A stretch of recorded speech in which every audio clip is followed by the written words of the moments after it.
Hello dear, मैं अमन प्रजापति आप सबका स्वागत करता हूं अपनी प्यारी सी चैनल एचपी केमिस्ट्री क्लासेस में।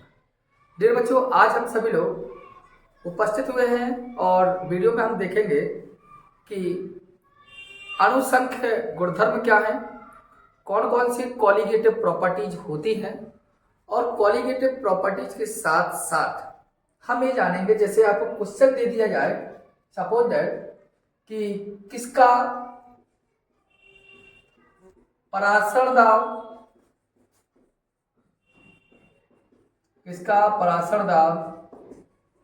अधिक है। क्वेश्चन दे दिया, 4 पॉइंट दे दिए, किस टाइप के 0.1 मोलर यूरिया,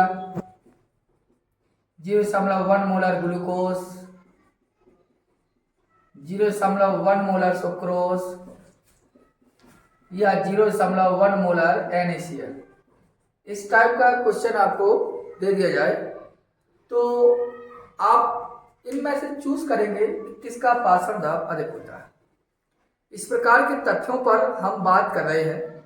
अब बात करेंगे तो इस क्वेश्चनों पर करना है हमें। तो सबसे पहले हम बात करेंगे अणुसंख्य गुणधर्म पर, कॉलिगेटिव प्रॉपर्टीज पर। वीडियो साफ है? चलिए, बात है यहां पर, यहां से लिख रहा हूं अणु संख्य गुणधर्म। मेरे साथ लिखते चल रहे क्योंकि मैं मिटा दूंगा बार बार में।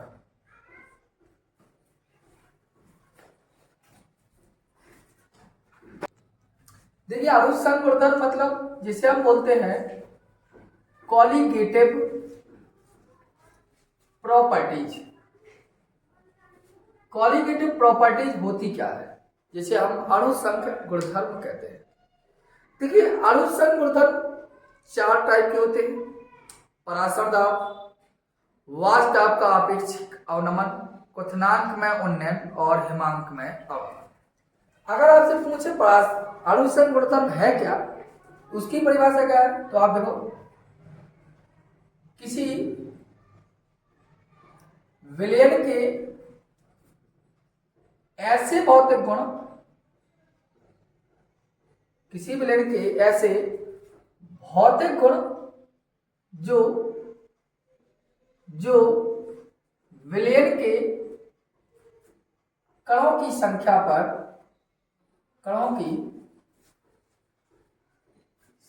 पर निर्भर रहते हैं।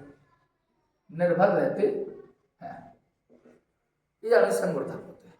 मतलब अणुसंख्य गुणधर्म जिसे हम कॉलिगेटिव प्रॉपर्टीज कहते हैं, इसका मतलब क्या होता है? इसका मतलब है विलयन के ऐसे भौतिक गुण हैं जो विलयन के कणों की संख्या पर निर्भर करते हैं, अर्थात आयनों की संख्या पर निर्भर करते हैं, वही अणुसंख्य गुणधर्म कहलाता है। मतलब सीधी बात आप ये जाने कि अणुसंख्य गुणधर्म एक प्रकार का फिजिकल प्रॉपर्टीज है, और फिजिकल प्रॉपर्टीज किस पर डिपेंड करती है? कणों की संख्या पर। अर्थात ये 4 टाइप के होते हैं। यहां लिख भी लेते हैं कि ये 4 प्रकार के होते हैं। ये 4 प्रकार के होते हैं। अब कौन से हैं 4 प्रकार के, उसको आपको समझना है।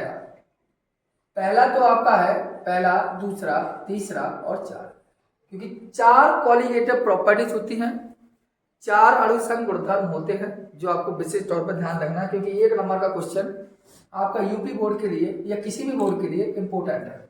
जैसे परासरण दाब, पहला है आपका परासरण दाब, पहला अणुसंख्य गुणधर्म परासरण दाब। दूसरा क्वथनांक का उन्नयन। तीसरा हिमांक का अवनमन। चौथा है आपका वाष्प दाब का आपेक्षिक अवनमन। इस बात को ध्यान देना है। मतलब आपके अणुसंख्य गुणधर्म जो होते हैं वो 4 टाइप के होते हैं। पहला आपका परासरण दाब, दूसरा क्वथनांक का उन्नयन, हिमांक का अवनमन और वाष्प दाब का आपेक्षिक अवनमन। क्वेश्चन पूछा जाता है निम्नलिखित में से कौन सा अणुसंख्य गुणधर्म नहीं है? और इनमें से 3 ये दिए होंगे, एक कोई भी दिए जैसे पृष्ठ तनाव, ऐसे टाइप के क्वेश्चन आपको दिया है और आपको एक में से पहचानना है कौन सा अनुसंग ऊर्ध्वधर्म होता है और कौन सा अनुसंग ऊर्ध्वधर्म नहीं होता है। तो इस बात को हमें जाना, ये आपकी बात है अनुसंग ऊर्ध्वधर्म की। तो अनुसंग ऊर्ध्वधर्म हमने आपको बताया कि अनुसंग ऊर्ध्वधर्म है क्या। देखिए, अनुसंग ऊर्ध्वधर्म का मतलब है बेलन के ऐसे भौतिक गुण जो बेलन के कणों की संख्या पर निर्भर करते हैं। कितने टाइप के होते हैं? 4। परासरण दाब, क्वथनांक का उन्नयन, हेमांक का अवनमन एंड वाष्प दाब का आपेक्षिक अवनमन। ठीक, अब आइए जो हमने अभी क्वेश्चन बताया है आपको, उस क्वेश्चन को हम रिपीटेड करते हैं, समझने का ट्राई करते हैं क्या है क्या नहीं है। ध्यान से सुनना। आइए, क्वेश्चन जो बनते हैं वो कहां से बनते हैं उस पर डिपेंड करते हैं। याद दिख रहा है? देखिए क्वेश्चन क्या है। क्वेश्चन कहता है कि परासरण दाब और क्वथनांक किसका अधिक होता है, हेमांक किसका अधिक होगा। इस टाइप का हमारा क्वेश्चन बनते रहते हैं। इस बात को मस्तिष्क में डालिए। तो इस बात को डाल लीजिए मस्तिष्क में कि परासरण दाब और क्वथनांक का उन्नयन किसका अधिक होगा और किसका कम। हेमांक का अवनमन और वाष्प दाब का आपेक्षिक अवनमन किसका कम या किसका अधिक, इस पर क्वेश्चन बनते हैं। देखिए पहली बात, क्वेश्चन हमें ध्यान देना, परासरण दाब जैसे ऑस्मोटिक प्रेशर हुआ, क्वथनांक का उन्नयन, ये दो आपकी जो चीजें हैं परासरण दाब और क्वथनांक उन्नयन, मैं क्या कहता हूं अधिक तब होगा जब आयनों अर्थात कणों की संख्या अधिक होगी। संख्या क्या होगी? अधिक। इस बात बता, अगर परासरण दाब अधिक पता लगाना है किसका है, क्वथनांक का उन्नयन पता लगाना है किसका है, उसके लिए आपको पता होना चाहिए जिनकी आयनों की संख्या अधिक है परासरण दाब उनका अधिक होगा। इस बात को डाल दीजिए। दूसरी बात क्या डालने दिमाग में कि वाष्प दाब, वेपर प्रेशर बोलते हैं हम इसको, हुआ, हेमांक का अवनमन, हेमांक का अवनमन, वाष्प दाब व हेमांक का अवनमन, ध्यान देना, अधिक तब होगा जब आयनों की संख्या कम, आयनों की संख्या कम। जस्ट उल्टा, अगर हेमांक का अवनमन और वाष्प दाब अधिक करना है तो तब होगा जब आयन हम कम देखें। मतलब एक दूसरे के अपोजिट होते हैं। रिपीट कर लीजिए क्योंकि मैं मिटा दूंगा और चाहे लिख लेना तो देखते चलो कि क्वेश्चन जो होंगे उसके इसी आधार पर होंगे। तो हमेशा जानना है परासरण दाब अधिक कब होगा? जब आयन अधिक होंगे। क्वथनांक अधिक कब होगा? जब आयन अधिक होंगे। और वाष्प दाब या हेमांक कब अधिक होगा? जब आयनों की संख्या कम होगी। जस्ट उल्टा। और इसमें एक पॉइंट हमेशा ध्यान देना, फिर मैं एक क्वेश्चन बना के देता हूं पर आप बताएंगे। क्वेश्चन क्या है? जो आपके पास यूरिया है, जो आपका ग्लूकोज है, वीडियो देखना चाहिए, जब आपका यूरिया है आपका, ग्लूकोज है आपका, या आपका सुक्रोज है। कौन कौन? यूरिया हुआ, ग्लूकोज हुआ, सुक्रोज हुआ। यूरिया, ग्लूकोज, सुक्रोज, ये जो सभी हैं यूरिया, ग्लूकोज, सुक्रोज आयनित नहीं होते, आयनित नहीं होते। इस बात को आप पता होते। अब मैं देखो ये क्वेश्चन देखो बना के तब आपको ऊपर ये फीलिंग आएगी। वीडियो छोटी जरूर होगी लेकिन मस्त होगी, मतलब आपको यूजफुल होगी। 1 नंबर या 2 नंबर आपकी इसी वीडियो से कंप्लीट होंगे 15-20 मिनट की वीडियो में। ध्यान सुनना। पहला क्वेश्चन लिया, पहला क्वेश्चन क्या कहता है? जैसे उन्होंने कहा निम्नलिखित में से किसका परासरण दाब अधिक है? निम्नलिखित में से किसका परासरण दाब अधिक है? और 4 विकल्प दे दिए, ए, बी, सी, डी। मैं सबको मिटा के बहुत सारी संख्या क्वेश्चन लिखूंगा, फिर आप सॉल्व करेंगे। अब एक नॉर्मल से बता रहा हूं। पहला 0.1 m NaCl, ठीक, 0.1 m K2SO4 and 0.1 m urea and 0.1 m glucose. ठीक, ये क्वेश्चन आपको इस टाइप के बने होंगे। तो कहा जाएगा किसका परासरण दाब अधिक होगा। ध्यान से समझें और ध्यान से करने का ट्राई करें। देखो कैसे, हमने कहा आपको पहले भी कि परासरण दाब ये क्वथनांक उसी का अधिक होता है, क्योंकि क्वेश्चन पूछा है ना परासरण दाब अधिक, क्वेश्चन ये पूछा है इनमें से किसका परासरण दाब अधिक होगा। तो परासरण दाब उसी का अधिक होगा जिसमें आयनों की संख्या अधिक होगी। और आपको लिखवाया यूरिया, ग्लूकोज, सुक्रोज कभी आयनित नहीं होते। तो यहां देखो यूरिया और ग्लूकोज दिया, अर्थात इसको अलग करिए। यूरिया और ग्लूकोज आपको लिखना ही नहीं है। क्या बचे? केवल ए और बी। इन दो में से आप चूज कर लीजिए, क्योंकि ये आयनित ही नहीं होते। जब आयनित नहीं होते तब इनमें आयन नहीं होगा, वो आयन नहीं होगा तो इनको छोड़ दीजिए। क्या बचे? NaCl और K2SO4। तो NaCl में आयन कितने हैं? केवल 2। कैसे पता? देखो ये लिखा है NaCl, इक्वल किया Na+ और Cl-। तो टोटल आयन कितने हैं यहाँ पर? 2, एक प्लस को एक माइनस को, टोटल कितना? हम K2SO4 में कितना? देखो K2SO4 इसमें 3 है। कैसे? K अलग कर लिया, SO4 अलग कर लिया। SO4 में 2 नेगेटिव होता है और K 2 है तो 2, तो 2 इधर एक प्लस चढ़ेगा। तो 2 प्लस के जे हैं, मतलब 2 ये है और 1 SO4, मतलब टोटल आयन कितने लगाएंगे? 3 कराएंगे।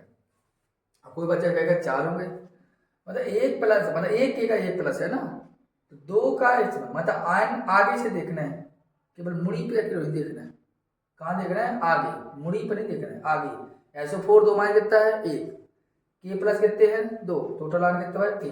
तो जिनमें आयन अधिक है उनका परासरण दाब अधिक होगा। तो आयन है आपके बी वाले में, इसलिए बी पॉइंट राइट होगा।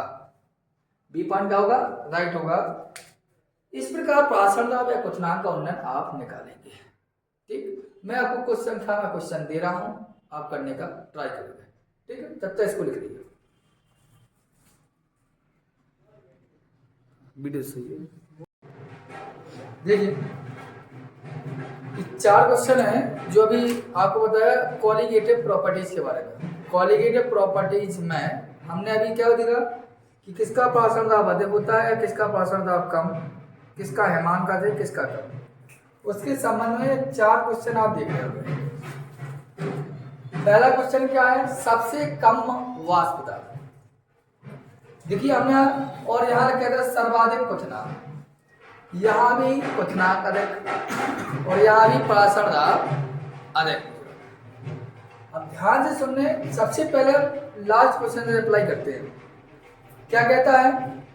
परासरण दाब अधिक, मतलब परासरण दाब अधिक किसका होता है? तो देखो परासरण दाब अधिक उसी का होता है जिसमें आयनों की संख्या अधिक हो। और आयनों की संख्या किस में अधिक है? तो यहां से चेक करेंगे। NaCl में कितने आयन होते हैं? 2। कैसे पता? एक Na प्लस एक Cl माइनस, 2 आयन गलत। Ba के पास कितने होते हैं? टोटल 3। कैसे पता? 2 ठैया Cl पर होंगे और 1 ठैया Ba पर होगा, टोटल कितने हो गए? 3। और NH3 का whole thrice PO4 ammonium phosphate, इसमें कितने आयन होंगे? तो इस पर 1 होगा, 3 जो होंगे, तो टोटल देखना कितना होगा। यहाँ पर NH3 का होल थ्राइस लिखा और PO4, देखो तोड़ के देखें तो 3NH4 प्लस, ठीक है, और क्या होगा? प्लस PO4 3 माइनस, तो कितना है? 3। और आगे देखना पड़ता है, सिर पर नहीं देखना पड़ता। 3 एक टोटल कितने होगा? 4, अर्थात 4 आयन है। इधर देखें तो 2 Na का मिलेगा, 1 SO4 का, टोटल कितने हो गए 3। सबसे ज्यादा आयन किसमें है? सबसे ज्यादा आयन है 1 मोलर NH3 का होल त्रिज्य PO4 में, इसलिए सर्वाधिक परासरण दाब इसी का होगा। जिसमें आयनों की संख्या अधिक, परासरण दाब उसी का अधिक होगा। एक बात मस्ते में डाल लीजिए, तोड़ना यदि आपको नहीं आता है तो आप कंपाउंड को क्लियर नहीं कर पाएंगे। याद देखिए ऊपर जलीय विलयन का क्वथनांक है, मतलब कौन से 1% ग्लूकोज के जलीय विलयन का क्वथनांक अधिक है कि 1% NaCl का अधिक है कि 1% CaCl2 का अधिक है कि 1% सुक्रोज का अधिक है। इसके लिए तो देखो क्वथनांक और परासरण दाब दोनों एक ही चीज होते हैं। क्वथनांक भी उसी का अधिक होता है जिसमें आयनों की संख्या अधिक होती है। तो आयनों की संख्या अधिक के लिए सबसे पहले तो आप जानते हैं ग्लूकोज और सुक्रोज कभी आयनित नहीं होते, तो इनको नेग्लेक्ट करिए। अब बचे आपके पास 2,